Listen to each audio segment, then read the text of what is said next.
Yes, it is always one's dream to own a bicycle. Probably you have one already. Well, bicycles are predominantly used as a means of transportation, sports, and for leisure. And smart entrepreneurs know how to build business ventures around it. The business opportunities available with bicycles range from low to capital-intensive businesses. For example, it is pretty much cheaper to start mobile bicycle repair business, and it is very expensive to set up a bicycle manufacturing assembling plant or even a wholesale bicycle dealership, bicycle importation and exportation business. In essence, there are a lot of business opportunities for everybody interested in starting a bicycle-related business, no matter their financial status. There are businesses that someone with little schooling, little training, and no serious business background can start. One of such businesses is to open a bicycle dealership shop. The basic thing you need to have in place to make success from this type of business is a good location, easy access of wholesale supply of bicycles, bicycle spare parts, and good customer service skills. Generally, if your shop is located in an area with good human traffic and you have stock for different types and sizes of bicycles from different brands, you may not have the struggle to get people to visit your shop and make purchase. If you want to play it big when starting a bicycle-related business, but you do not have the capacity to go into the production of bicycles and accessories, then one of your best options is to go into the bicycle wholesale business. A business that engages in the importation of different types of bicycles from different countries and then distributing them to bicycle dealership shops all across your town and even other countries. This is indeed a profitable business venture, but you must be able to build a good business relationship with bicycle manufacturers and also build robust business networks with bicycle dealership shops all across the country. Meet Jackson Mushina Muriuki, born in Nyeri but grew up in Laikipia County, where he began his schooling, but at the beginning of his secondary level, he decided to leave school and follow his passion in becoming a mechanic. Jackson later joined a mechanic school, but he was not satisfied with the lessons he got, and so he left to become a barber. After some time, he stopped the business and went to the tie and dye business, but this too did not satisfy him. After some time, he left the station and began his own bicycle selling business in Nakuru town. Though it has not been easy, Jackson has conquered them all, and he gives us his wonderful story to this awesome journey. Asante sana Judy, na nashukuru hata kwa nami siku ya leo. Karibu. Kwa majina yangu, I'm Jackson Mushina Muriuki. Hao ndio majina ambayo mzazi wangu alinipea. Kamili. Yes. Napenda kwa mali kwingi napenda kusema ya kwamba nimeokoka kwa sababu ni muhimu. Kwa maisha yangu naona sana ni Mungu ambaye amenisaidia. Kabisa. And he is my daddy. It's always good to identify with your daddy. Nice. So nimeokoka, nampenda Yesu na shiriki na Deliverance Church hapa Nakuru. Mimi kuzaliwa nilizaliwa Central Province. Kule Nyeri. Alafu when I was still very young, wazazi wangu waka transfer wakaenda Laikipia. Kule ndio nilianza masomo yangu. That is primary school. Primary school up to class 8. Then we after class 8 I went to form 1. Laikipia bado? Yeah. But now form 1 kidogo nikaona sitaki kuendelea na masomo kwa sababu nilikuwa ninajua nikiwa mdogo nilitaka kuwa mechanic. Then when I was going to school nikawa naongea na my father namwambia mimi nataka kuwa mechanic. Na yeye akainsist I need to go to form 1. But later now I joined nika drop at form 1 nikaingia mechanic. Was he not violent like no you have to study?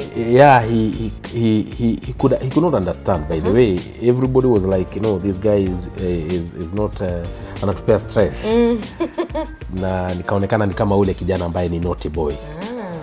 Lakini nikapelekwa garage kufanya mambo ya mechanic ambayo nikajifundisha kidogo.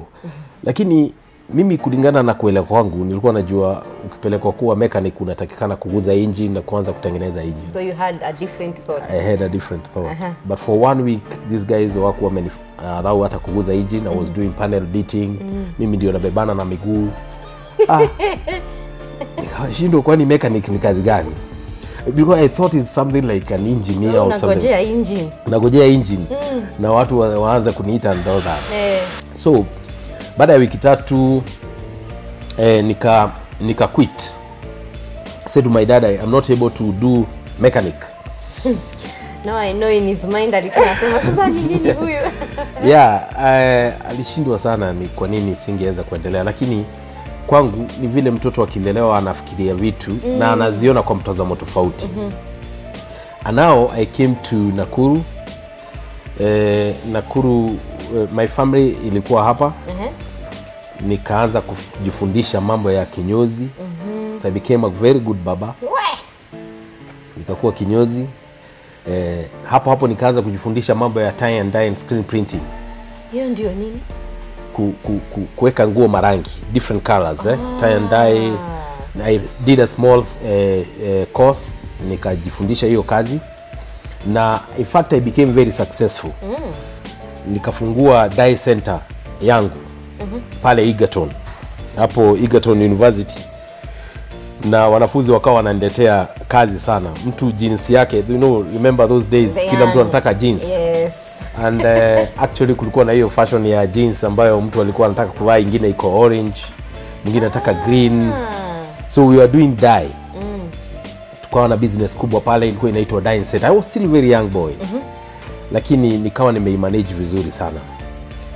But after some time, because I was dealing with the chemicals, to dye unatumia rangi, vitu kama caustic soda, sulfur oxide, vitu kama hizo. Nothing found in Kenya? Yeah, we have them. So ikani affect. Ikani affect after some time. Health-wise. Yes. And I went to the hospital. And now I needed to stop that business. Inakuathiri kabisa. Nilikuwa vibaya sana.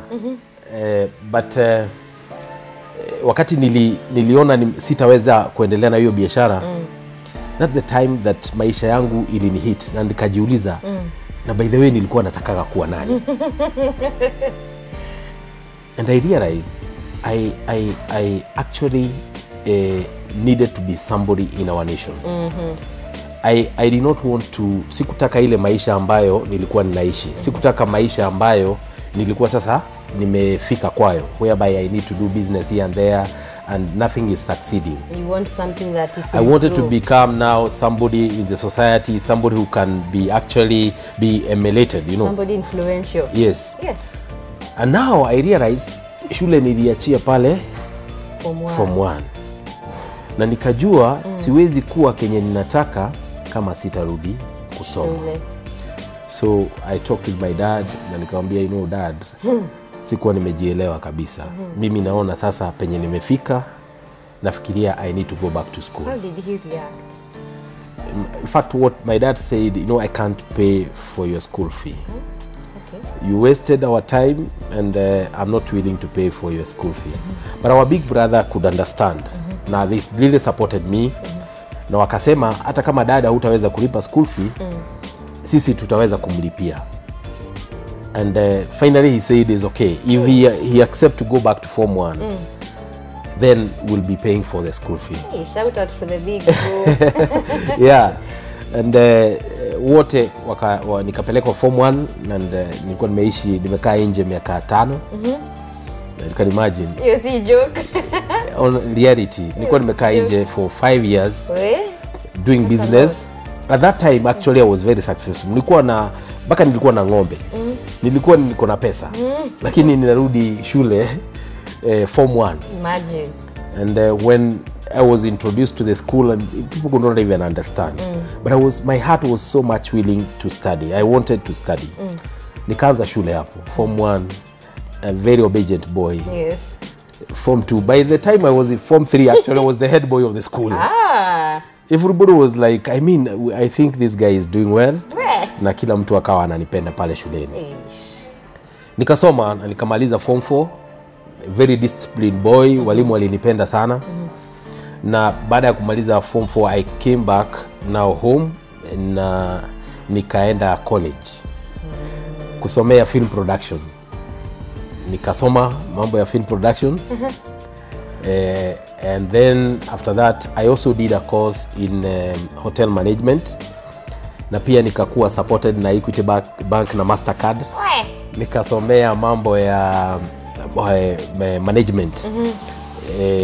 Business management. Kidogo mambo ya kushughulika na pesa. Sasa unajua wewe hata jina yako pia inasema jack of all trades but now a master of one. Yes.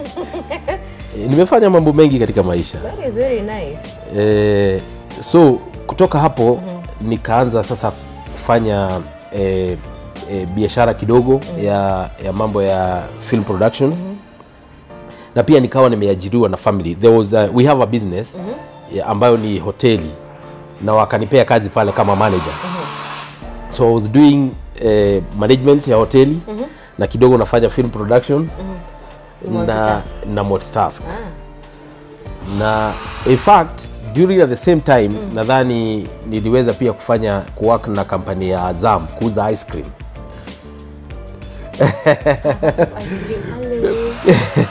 Yeah. So I had an ice cream parlor inside Egerton University. So nilikuwa nafungua kuanzia saa 6 mcha asubuhi mimi naenda kwa hoteli na nafanya vitu zenye zinahitajika hivyo. And that job I did it for I think around 4 years. Na wakati ule nikawa sasa nimefika wakati wa kuoa. I met with this girl at Egerton University. And I thought that she's good and I needed now to marry. So tukafanya wedding yetu hapa Nakuru LCC na Caro. Caro. Yeah. Caro works in Egerton University. And aliweza kunielewa sana and nikaona I think she's a girl for me. And thank God for her. Nice. She's such a beautiful and supportive lady. Waft him. Yeah. So wakati nilifanya wedding yangu singeendelea kufanya mambo ya management ya hoteli. So I moved to look for an employment na nikapata kazi na Sayari TV. So Sayari TV wakaniajiri pale. Nikafanya kazi for I think about 1 year. And I raised up to the post of manager Nakuru branch because the station was in Eldoret. But now wakanieka to be the manager in Nakuru branch. And nikafanya kidogo, but later when I was still doing that I started doing mushroom. Nikawa mkulima wa mushroom. That's my journey. The ones zinakulwa? Yes. Okay. They are called oyster. Naitwa oyster. Oyster mushroom, fresh mushroom. What is the difference between zenye zinakuliwa na hizi zingine? Hizi zenye zikuliwa they are poisonous. Hizi zinafanana? Zinafanana, but if you know them unaweza kuzitambua. They are a little bit dark zenye ni poisonous.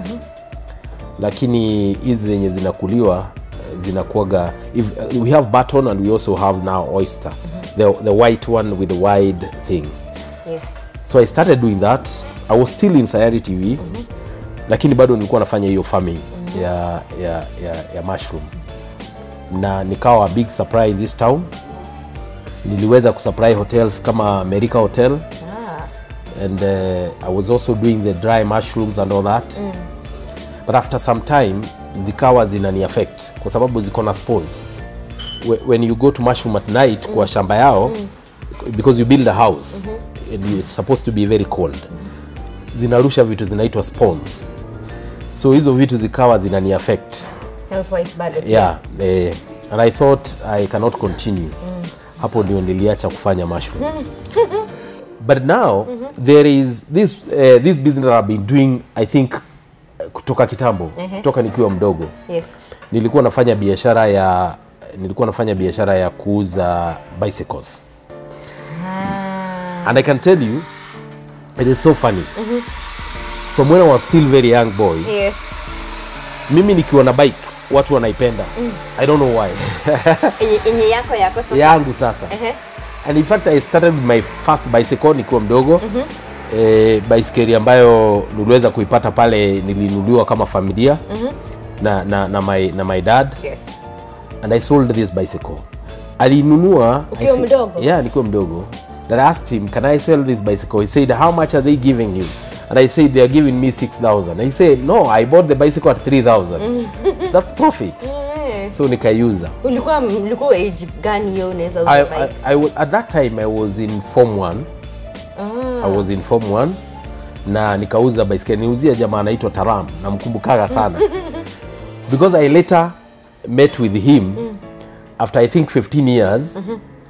Sasa nikiuza bicycle kaniambia, hujaiacha kuuza bicycle. And I'm like, siku ile haikuwa biashara yangu. But sasa nilikuwa nauza bicycle. Nikinunua bicycle nzuri, I find many people they wanaipenda. Wakiniuliza utaweza uza, mimi sina shida, ninaiuza tu. Sasa nikaendelea hivyo. Ninauza bicycle, watu wananiitisha bike hivyo. And I used to sell quality bicycles. Mimi sijaiuza bicycle ambayo haijatoka ngambo. So there are these guys who used to be doing walikuwa na import bicycles and were in Nairobi.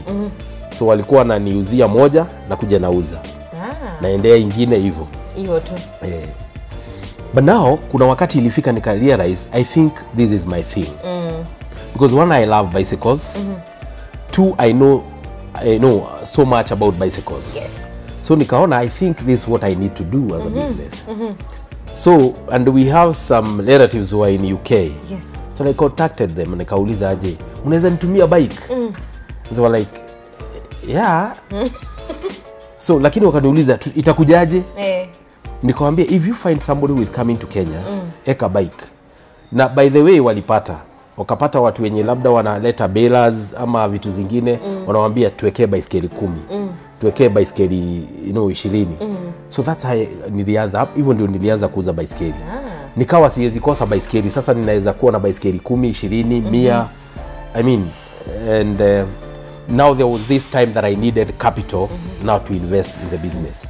Sasa kabla tukuje capital, twende break kidogo. Asante. Guys, you heard it from Jack. I tell you, passion is real, Passion is real. Imagine alienda akakwe mechanic, akacha form 1, akazamia kwenda shule, discouraged. Tena ameacha. The story is real, I tell you. Sisi tukiendelea hapa na kajuice, sote twende break, tukirudi tutazidi kusikiza kutoka kwa Jack. My name is Jidi Njunge and this is the Breakout Show.